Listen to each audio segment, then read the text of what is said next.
how to change from dual monitor to single monitor. Hello everyone, this is Sabrina here to help you today. So without any further ado, let's get right into the video.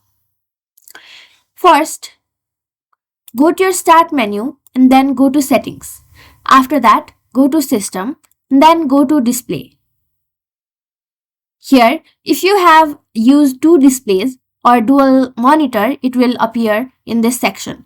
Now all you have to do is tap on the first or the second monitor that you want to disable and then simply tap on show on monitor 1, or if you want to show on monitor 2, simply tap on show on monitor 2.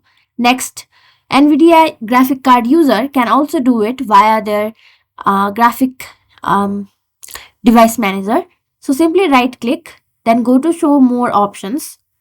After that, simply go to NVIDIA graphic control panel, and then from there you will also be able to choose display and only select one and then disable the other one. So that's it.